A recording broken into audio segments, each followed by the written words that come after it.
Yo, people, welcome back to the YouTube channel. You already know what time it is. It's your host to do the most and never coast Matisse in the building with my boys, NiiNii and Yan. It's not no joke today. We got the double duo, the dynamic duo in the building. First of all, NiiNii, the spider has been taken away. How are we doing? Of course, man. That's what I do. I'm just like a superhero. I come to the rescue when damsels in distress, and that's what I do, man. Pleasure, absolute pleasure to have you back on. We had a great. I think I can't remember what was the debate about last time. I think it was on the midfielders. We went really in depth in the midfielders. That was actually felt like quite a while ago. And now there's just so much happened since then. And Yan, bro, it's been even longer since we had you on, man. How are you doing? How are you feeling?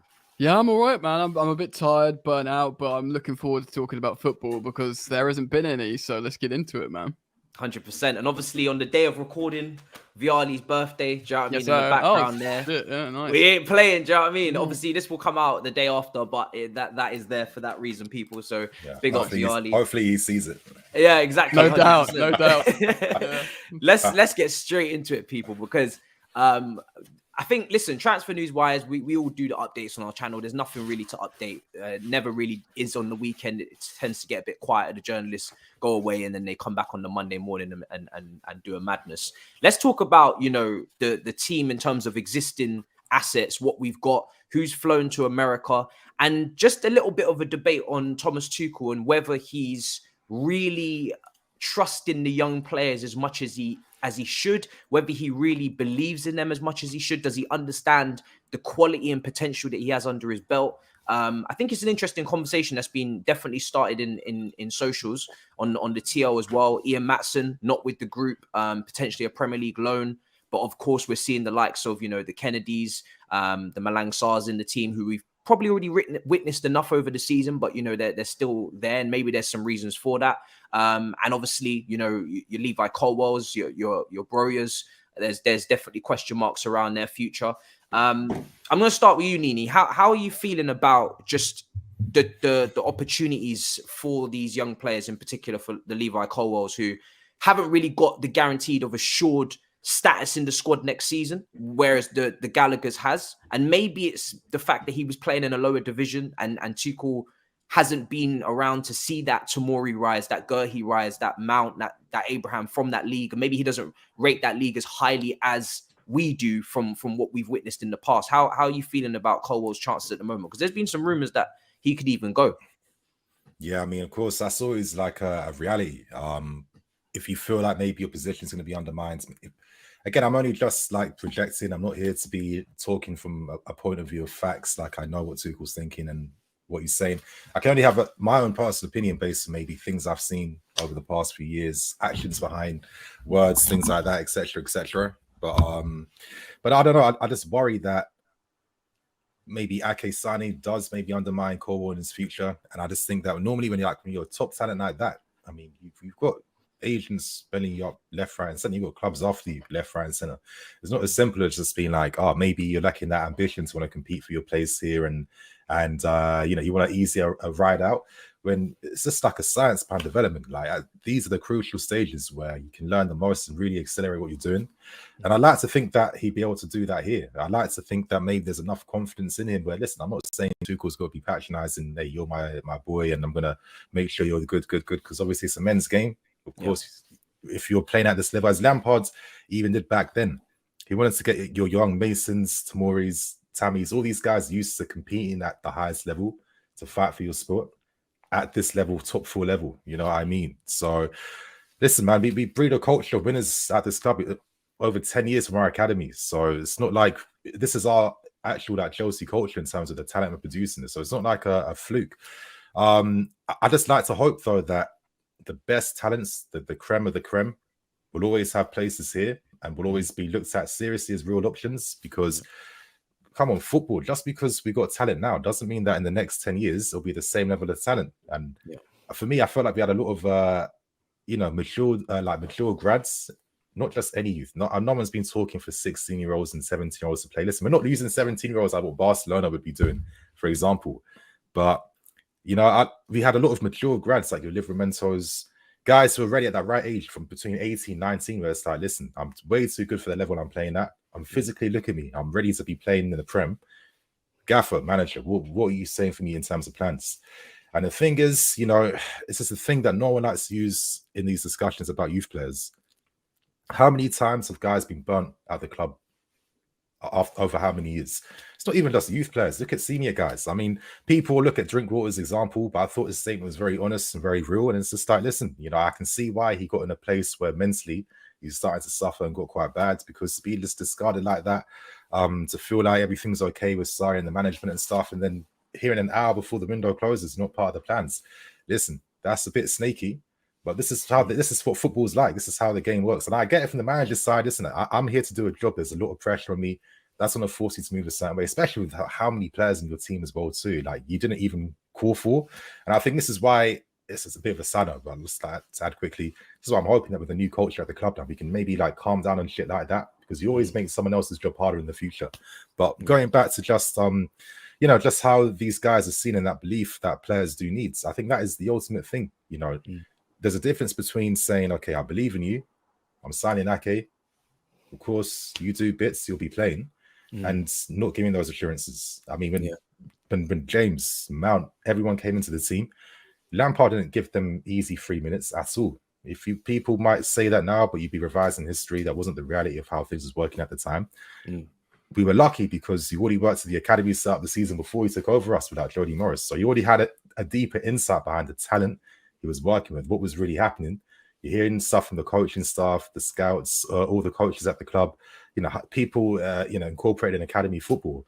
And I think it was absolutely right, because all the guys that he brought through are some of our best players right now. And the ones that left us are some of their team's best players right now. So, you know, I'm it's a very long-winded answer, but I'm trying to just paint a picture here of why I feel there should be a bit of confidence now in terms of looking to really test what you have first before even deciding to maybe, you know, sign like a 50 million player, where it's like, you know, Ake's a good player. I'm not going to deny that. Of course, there's a common grad coming back as well too. That's sick to know that he can come back, and the long journey he's been through, and just like he had his own like unique ways of developing to get to this level he's at right now. But at the same time, I'm hoping that that's not going to maybe force Colwill's camp and his team to think, listen, you know, we've seen many situations like this beforehand. We've already seen Tuchel say things to Andrew and Gilmore which didn't really materialize. You know, there's always a risk you're taking when you blindly believe a manager. And sometimes due to their own preferences, pressures, whatever. I personally feel like they're not always going to make you know, decisions in the best, most even, interest of the effective way. Exactly. It's going to be what suits them, because that's just how management works for everyone. So that's the game, and that's how it works. But I just like to think, man, this pre-season, he's going to get fully looked at, because I'm not going to lie. I mean, maybe it's like me, for myself, maybe like growing up as a kid, I was playing FM and stuff and FIFA, career modes and all that stuff. I've always just been growing Wonder Kids since day one. You know what I mean? So it's just like, I've always kind of liked that part in football. And to support a club where like your academy is so sick, and now you can actually produce first team players, which you haven't really been able to do for a while, is something quite special, and it's something that a lot of clubs across the world can't really match us for at all. So I'd like to think that the very best of what this club produces is always going to be taken seriously, and I'd like to think that Tuchel is going to have, you know, real strong plans for Colwill, and if he doesn't, then we'll be doing a different stream. Then it'll be a completely different type of conversation then. Yeah, I think I understand your fears completely, because when you look at some of the players that we've let go in the last couple of years, and the value of those players, the money that we've lost, you know, we talk about making money even from a business perspective. We haven't capitalized on these assets at all. It's not even like we've even sold them for their maximum selling price. There's not buybacks on all of them. And then the positions that we struggle with the most for depth in wing back and centre back is where some of the best talents have come through. Yannick, and what do we do? So I'm sorry if even interrupting, but what did we do during those times that we needed like options in those areas? We were publicly looking at players in the window. We're looking at Hakimi, and nothing coming through with that, bro. Even Reece James and his dad were talking to the club like, "Yo, what's the actual plan for me now? You're signing a player like Hakimi. I'm not here to be playing right centre back. You know what I mean? I'm playing full back, wing back." And that's the reality of how things went down. So it's just like there was an opportunity to just literally introduce Guy, and especially if you can confidently use Sarr, who's probably one of the worst players I've seen. He's not at our level at all.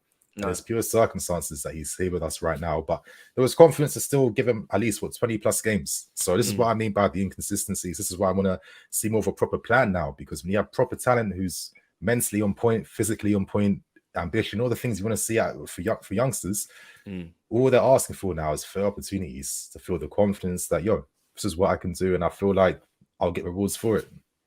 The other side to this is obviously, I want to definitely put a pin in this Nathan Ake point as well with Jan, what you make of that, because I don't feel like Nathan Ake should block Levi Colwill. I think the age range is healthy, 27 to a 19-year-old. If we had signed a Galvador or a Bastoni or someone a bit younger in a left-footed profile centre-back position, I would be like, do you know what?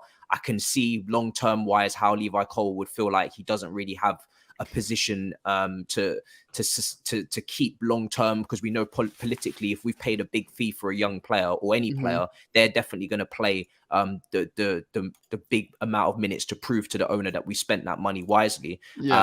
And I think we've seen with Reece James to Espelaqueta, Giroud to Tammy, that if you have a good age range, there's a healthy battle. And because Ake isn't world class, do you feel like Levi Colwill, and a lot of people will feel watching this, you do have to trust yourself, you do have to back yourself, and you do have to show the manager that you have the promise that we're speaking about, and kind of like take the opportunity that you have in pre-season to just go for it and really say, I'm going to be here? Well, of course, there's like a bunch of stuff to consider, right? First of all, I echo the sentiments of NiiNii. Not only do we have we've probably got the best academy in the world in terms of just like developing talent that then goes on to play at the highest level, and that should be something to be proud of. And of course, fans want their academy, unless you're most passionate football fans would want their academy their own integrated. It may just be PR, but that's something Tuchel's reiterated since he's come in, the importance of that, whereas a lot of managers wouldn't have done that. But when it comes to Nathan Ake, you're right to mention the age range, best part of a decade between them. But on top of that, Ake isn't a Zappacosta. He's not like one of these panic European buys that will block a move and pay play time for a Chelsea player that probably deserves it more. Interestingly, with Ake, he is a long-term target of the manager. So he's wanted to buy him for Dortmund. He's well aware of Nathan Ake, what he brings, how he'd implement, long-term thought of how he'd implement his style into his football, how he would utilize this player. In terms of versatility, yes, 2 centre-back system, 3 centre-back system, left back, left wing back. But if you look at his scouting report and his metrics on FBref, granted, if you look at his strengths, context is required. He's playing in a very, very good team. And I think he had like 40 appearances last season. But what he is good at is advancing into the midfield, ball carries from deep, like carrying that ball up, before we started recording, you were talking about a left-footed player that in that left centre-back role that would do that. But also very, very good passing. It looks like he's just really appropriate for a back 3 system, but also has played in a back 2. I think Alex Goldberg was saying on WhatsApp he's played in the back 2 for Bournemouth, for City. So all the options are there, and he's just, I know it's a bit of a dirty word at the moment, but Premier League proven that he can just do it at the moment. And bearing in mind, we're losing Rudiger, Christensen, probably Cesar Azpilicueta, 3 senior centre-backs. To buy so far one who's in his prime isn't like the end of the world.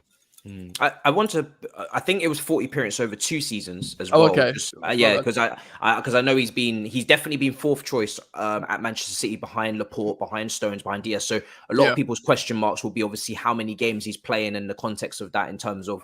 But just quickly, is he good enough to be a starter? And I remember Joe Tweedy putting this out on, I think it may be London is Blue as well. Yeah, no, he was feels like a rotational type squad player, but not really a world class starter. But he did play some games at the end of that season, and City fans, very, very pleased with him, very happy with performances, to the point where some are actually frustrated that he's being sold. Yeah. And on top of that, I'd posit that he suits us better than he suits City, systemically and formation-wise. I think it's kind of the same though, like Ake at City as well. I think that it wouldn't be much of an adjustment for him to come back here and play. Of course, both teams rely upon playing out from the back. Yeah, but for example, like he would be perfect for the left centre back role rather than perhaps maybe in the back two, and he could deputise as a bit more defensive wing back when Tuchel would want to. It's the same way he'd play Cesar Azpilicueta at right wing back if he wants to be a little bit more solid or whatever, or just have that rotation option. I've always felt though like with versatile options like that, you like more rely upon them when the season gets rough, man out the team, injuries are piling up. But I mean, ideally, would I feel comfortable having Ake be my backup wing back to Chilwell if he's out the team? No, because I'm not thinking what's he going to bring in the final thirds. And it's just like, I think for me, like I feel like because I've accepted the reality of City and Liverpool being better than us, and it's maybe you have to look at what's made them better than us. How have they been able to achieve that in a much quicker time than us domestically? Of course, we've got the European stuff on point. Let's hope that continues as well. But I just feel like we have like a Chelsea process of doing things that kind of always bites us in the butt at times, and I just feel there's little details like that. Like, I think Ake is sick because he'll be able to, be a great squad player over years. I actually think he would be one. Lots of benefits as someone you can rely upon. When we saw it last season when the midfield's gone and Tuchel can't even use Saul and stuff like that, then it's chuck him in there, yeah, exactly. But again, he's not someone that I think it's already proven that he's just. I can't see him being that first team guy to really dominate. So I think, like I said, if all Tuchel has to do is give Cole some assurances that, listen, you will get fairly assessed. And then I see the player staying, to be fair.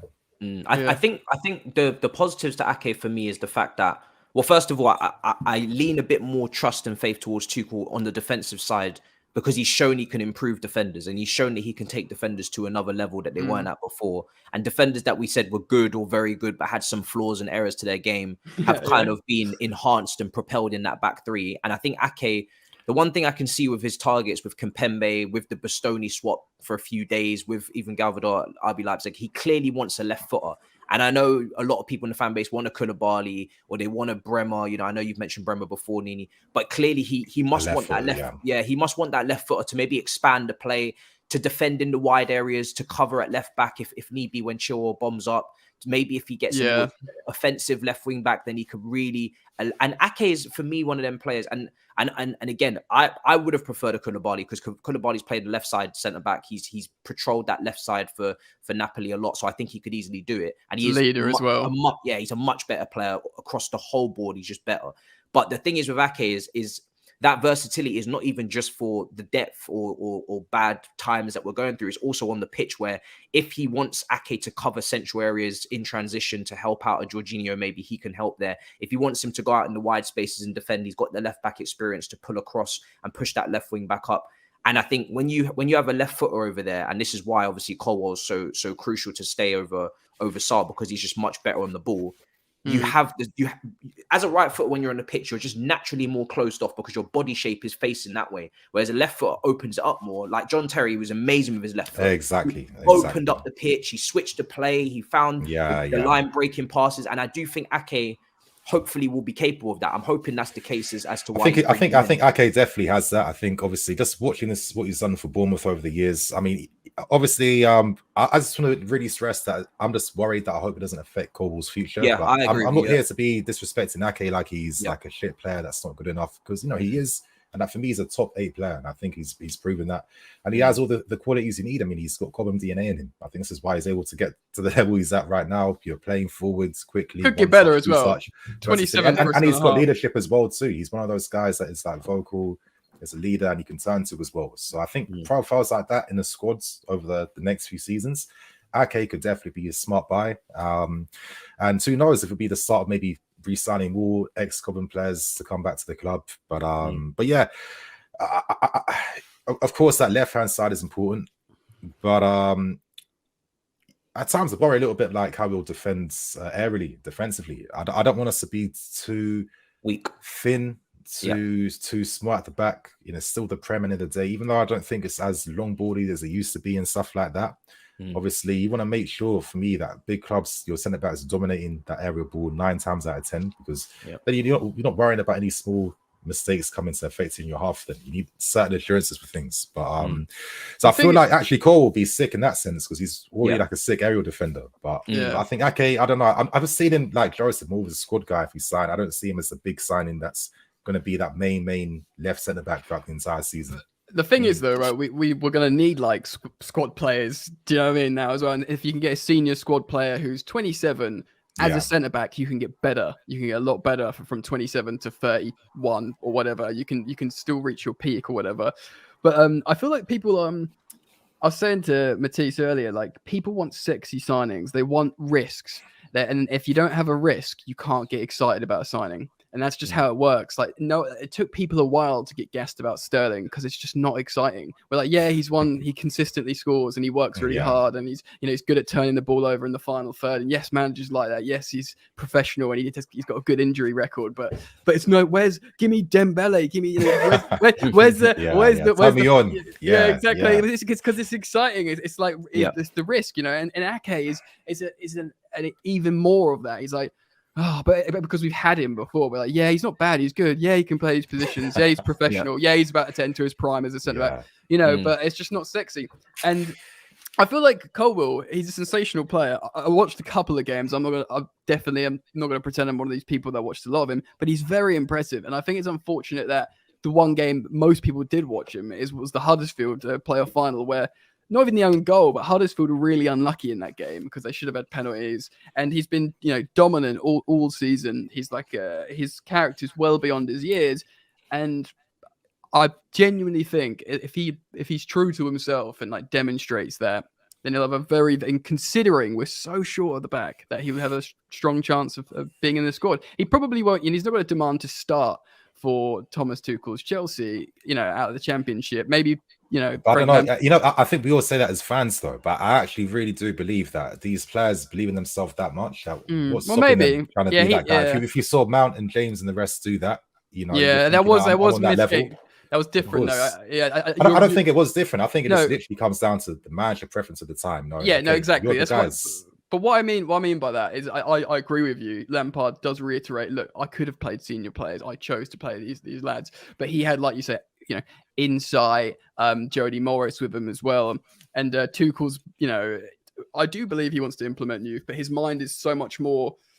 I don't mean this in a derogatory way. He also had a transfer ban as well, didn't he? Yeah, exactly. And we saw when Lampard had that window, he went mad. Chelsea went mad. They signed loads of players as well. So we don't know whether he would have done that maybe the season before if he didn't have the transfer ban. Tuchel's head, his managerial head, is in so many more places than Lampard. And that's not me trying to be derogatory towards Lampard. I loved him. I thought his body of work was actually pretty darn good at Chelsea.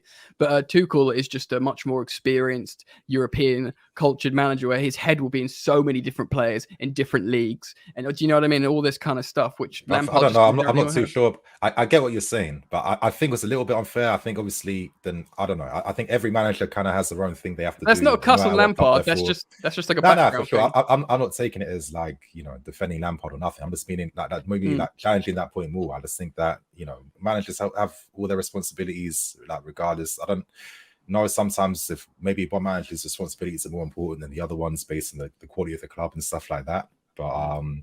But of course, it's interesting for Tuchel. It's exciting for him. I mean, you're able to maybe have like proper influence now in terms of how your score's going to be managed. There's less guys at the top now interfering to throw this guy at you, that guy, you, X, Y, Z.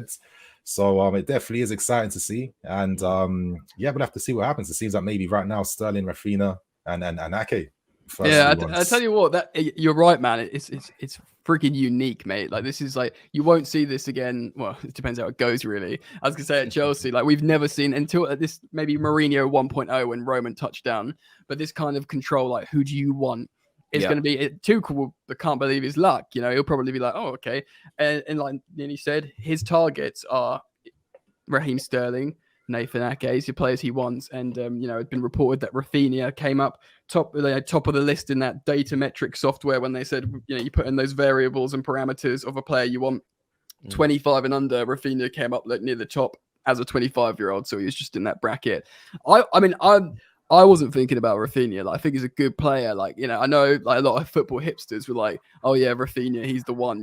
He's the one you want." But like, I was probably just quite naive to it. But now I've seen him linked. Like, when I didn't give a shit before, but now he's linked with Barcelona. now it's getting personal. Barcelona, it's getting personal. Yeah, it is getting personal. My Rafinha, I always wanted him in that Iniesta goal, so it is personal. But I I want to pivot to, because obviously we have to see what happens with that and Dembele, and I know we've covered that on our channels. I want to pivot to Broja, because Broja is meant to be joining with the US rest of the US team now in maybe the next week or two. Are you comfortable, Yannick, with Havertz and Broja as your two striking options next season? Because I personally wanted a Gabriel Jesus who could kind of be sneaky depth across the front line. Even Richarlison we were linked with, who could have done this similar role, and it would have given us a little bit maybe more padding in terms of protection for, you know, not just relying on those two down the center completely. Yeah. Hence, maybe we've been linked with Ronaldo, obviously more of a Todd Bowie, you know, move because of PR and all that kind of stuff, marketing, commercial. I would be shocked if Thomas Tuchel went with another you know, another striker in nine, mold, in that mold. But I mean, what about Broja? You know, what do you make of this guy? Do you think we can roll with that next year? Okay, so I was with you on Gabriel Jesus in terms of player profile, hardworking, very mobile 9. Do you know he's like underperformed his XG at City, like 25 goals or something? I saw that and I thought, that sounds like just right for Chelsea. But but like Kai Havertz, Armando Broja, I think Raheem Sterling will definitely be considered down the middle. I know we want to see him play out wide, but I think he will absolutely be utilised down the middle at some instances. Tuchel will see that and be like, yes, please. Back with very much as a sort of false 9. Broja, I think he's looked wicked in transition at times for Southampton, you know, running into space and stuff. But like, I just don't know. I just don't know what it'd be like in our, like, you know, if we're like, you know, the dominant team in a match, which is, you know, almost more than likely most games. How is he gonna sit and combine in the final third, trying to break down the defense? I'm not saying he can't. I just don't know about him. I've just watched him play for Southampton, looking like Diego Costa on a transition, which is great.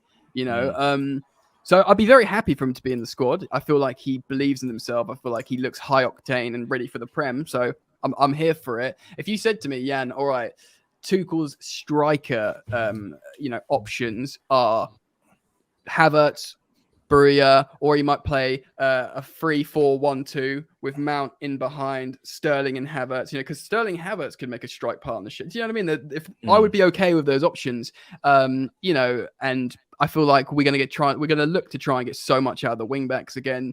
You know, maybe we get a midfielder that fancies a goal or something. Maybe Mount even drops a bit deeper and occupies a midfield role, and then there's goals in the midfield again. I feel like we are going to distribute the goals. So with that continued ethos, and I'm like, you know, I'm not getting burnt again after Lukaku saying, oh, we need that icon to score 20 goals. No, our centre backs can score, our wing backs can score, our midfield can score, our forwards can score. I would be happy with that, but I'll be very interested if we do look to try and strike it. If we, you know, they said 2 out, 2 in. Ziyech, Lukaku out. It could be Sterling and Broja in. Could be. Yeah, I think you've got Mount, you've got Gallagher, you've got potentially another wing on the right. You've got Sterling, who can bring you goals. Pulisic is capable of getting goals. I think there's something more to be unlocked there. I did a video earlier today on Gnabry, or yesterday when this goes out on Gnabry, but just as a fullback option, if we didn't get Dembele or Rafinha, I think Gnabry is very, very underrated and definitely can bring goals as well. He can shoot with both feet. I definitely can understand why a lot of my subscribers, viewers, comments say Havertz and Broja for a whole season, NiiNii.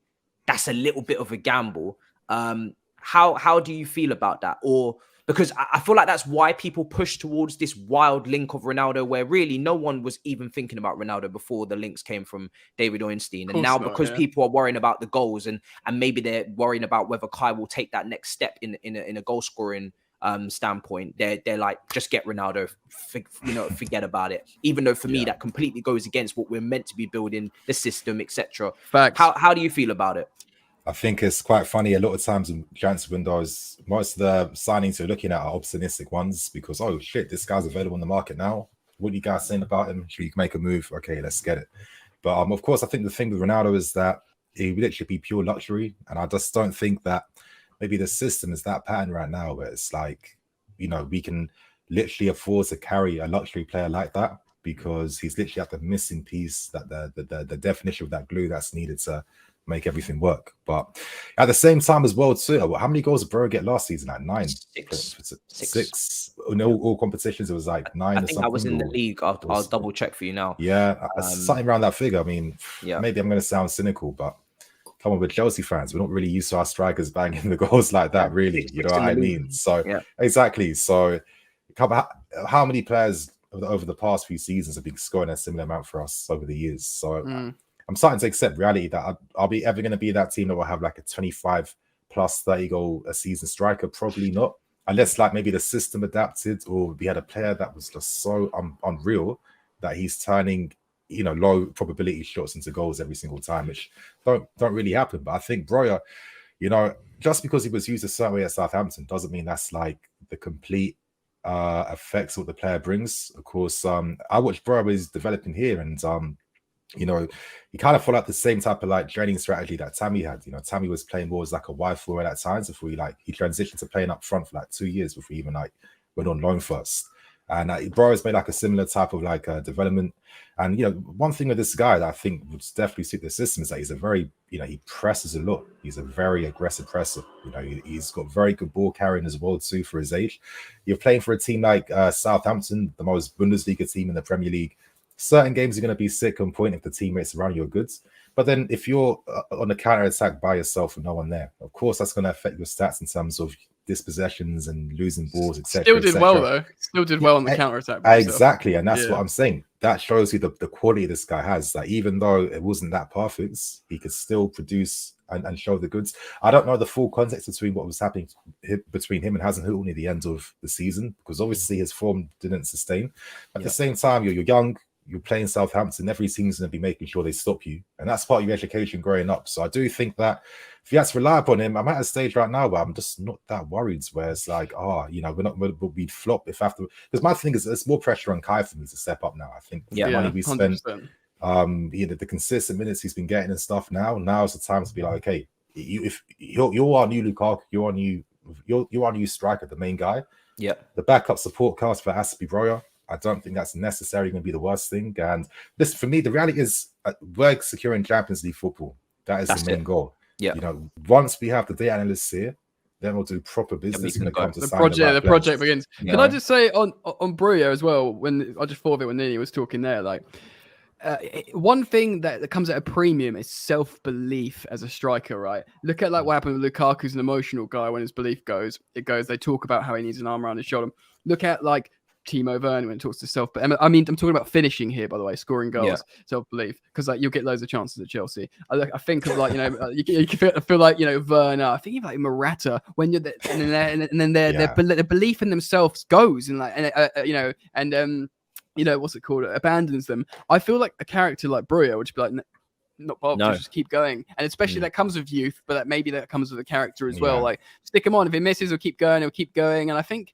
He's not got a big name behind him. He's coming from like NiiNii said with like Havertz with expectation. He'll just be like, I'm gonna fucking run at it and keep running towards the goal and, you know, hitting it and stuff. And he won't have that same pressure or that I'm an exotic import with this. He's just like, no, you know, I'm just gonna do my thing. And I feel like that comes at a premium as well, or it should do. But we've got it. Do you know what I mean? That self belief with a kid, and you know, even if it's like.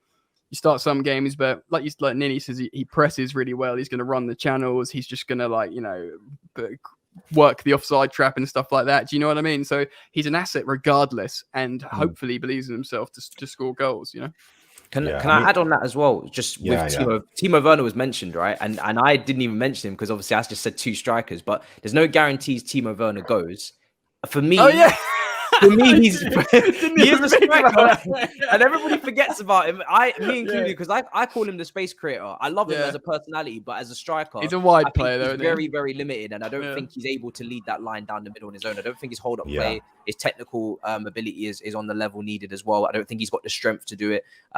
He's not a great header of the ball. He's a final touch. That's what it comes down to. So is he done for you, NiiNii? Is he done? No, I mean, my thing is with strikers. I think strikers are like one of the most unique positions in football because I mean, not only is it the added pressure you're constantly facing because you're seen as that matchman, you're seen as the guy that has to convert. You know, you're the one that the teammates are relying upon you. There's a lot of times in football at this level, games aren't going to be rosy and easy, but you'll get consistent supply of chances and stuff. And this is where it's like the very best ones in that sense are able to step up and do what they do. But at the same time, them type of 6'6" strikers, we look at like your, I don't know, like your Suarez's, Lewandowski's and stuff. There's such a small amount that rarely ever come around like every decade. That it's just like a lot of times, mostly, if you want the striker to bang, you need to make sure that he complements what you're doing. Yeah. And I feel like this has been the issue with this club over 10 years now. And at first start with Fernando Torres, I remember it all them years back. At the time when I was a kid, I was gassed. Like, Torres, like, you don't understand, yeah? Torres is one of my favorite ever players, especially growing up. I was watching Atletico Madrid games on TV when I saw this guy captaining them as a 17-year-old. I saw the goal versus Barcelona live. This is a guy that I absolutely love. When he went to Liverpool, I was upset. We had the chance to sign him. I'm like, let's go. Him and Drogba up front. Come on, you shouldn't be allowing this in the Premier League. Yeah? This come on, bro, man. What are you doing right now, bro? You're taking the piss. But, yeah, facts. But the thing is, I saw this guy struggle for 14 games, 13 games before he scored a goal. And I think I was just thinking to myself, I watched this guy like I was listening to my whole life. Yeah. Like, why is he struggling here? And it's just like, oh, that's when I started to like think, okay, when this guy's playing, he's relying on that service in behind all the time. And we've never really been a club that looks at playing guys in behind, because the thing is, when you use strikers like that, they are the main guys. They are your real focal points. You're playing everything towards. But yeah, we were sticking it on Lukaku last season, but I think guys like Werner, you have to really play even more everything towards them to get the best out of them. I think obviously we've seen as a space investigator, but I think for me that only seemed like that because if we're playing big games or Champions League games, the game opens up and the team can't pussy, they're not going to just sit back and defend. And obviously his pace in behind is going to cause any team danger. And then he looks like a different player playing that way. But the thing is, it's not a consistent thing that's ever used or needed, because really on paper, there's no proper game plan or system for him. I'm looking at even Lukaku as well. I think that was like the ultimate example of, wow, we need to have some real perspective on like what we're trying to do with our attack, because we clearly don't want strikers to score goals, because if we did, maybe we would play more to their strengths. Well, both Werner and Pulisic would have like banged at Liverpool basically. Like, and what's that saying? They can't be shit players if they can do it. They're not absolutely, and they were both targets of Jurgen Klopp as well. Like they can run behind, they can work. They're really good transitional players. We don't play transitional football, and I'd also probably agree. We don't have enough. What have we done? We don't have enough of an attacking plan. But this is now on Tuchel this season to, if he gets his attackers in, at least even two of them, 100%, really on him to get the best out of it now, because the excuse of it's Lampard's attackers won't run as much because he's like NiiNii said for a striker to bang, but what is a striker banging this today in the modern game at the highest level if you're not like Lewandowski or if you're not Karim Benzema? Do you know what I mean? 15 goals in the league is but it's just what you do, it's like, what are you doing to the team? Are you going to make us win a Premier League, right, Roberto Firmino? But I think it's like I can't think of the best example for it, but it takes it's tango, isn't it? It takes two to tango. It can't work without the other. That's what ultimately comes down to. I'm using Lukaku as an example, and I'm speaking purely from just like a analytical perspective. Yeah, to be honest, I don't really care about the situation that much. Not gonna lie. But the thing is, I've already seen. He's a guy that I've followed a lot throughout his career already, and I've always seen the signs of his misuse when he's used as like this, big target man up front, which is never his game. And it's like every time he's used that way, he naturally is going to flop. And I saw it last season. How of course. Listen, Lukaku wasn't even doing like Kai Havertz and Timo Werner 1v1 misses to get that type of anger. It's more about things outside of that. Yeah. But in terms of the service he was getting, it was so inconsistent and so poor. Lukaku is the only one I've seen since Diego Costa where he doesn't need 5 chances to get a goal. Like most times after his third shot, he's bound to get at least one goal. But we're not even getting. Sorry to interrupt. No, I was interrupting, mate. Sorry. I just wanted to emphasize your point. I carry on, but what I was going to say is that he outperformed his XG for a long time. Towards the end, his confidence has shot and he started missing chances. But when we were misusing him and he wasn't getting the service, but often he'd turn and pop. And I think Ronaldo would do similar. He'd outperform his XG, but we wouldn't be actually making any progress. He'd bring loads of problems though, Ronaldo. I don't have time to get into that, but like on and off the pitch, and not because he's a dickhead or anything, but just because of what he represents. Yeah, I think I probably got a bounce. Yeah, I know. So I'm gonna wrap this up. Okay. So I don't want to. I don't want to. Yeah, sorry. No. I'm gonna wrap this up because we could go on for ages otherwise. And I know you two got to go. But I want to do a quickly 1-word answers. I'm gonna name players and what you preseason predictions we'll call it. What you think is gonna happen with each young player that I'm gonna name. Either keep, loan, or sell. Just what you think Tuchel's gonna do, not what you would do. What you think's gonna happen, which will make it more interesting. Because I kind of know you guys' opinions. Ampadu, NiiNii, keep, loan, sell. What do you think? Keep. Yan? Yeah, keep. Okay. Levi Colwill, NiiNii. Keep. Yan? Yeah, keep, yeah. All right, Kennedy, NiiNii. Bye. Okay, cool. Get him out!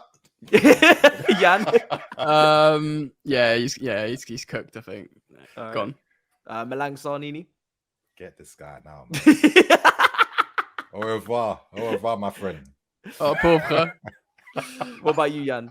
Yeah. I think loan. I feel like Loan, because we bought him in the first place as a free we got him as a free transfer to make some money on him. Yeah. I think get his stock up a little bit more and sell him. His wages as well. Yeah. We'll loan him and then sell him.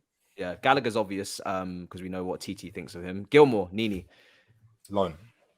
Yan?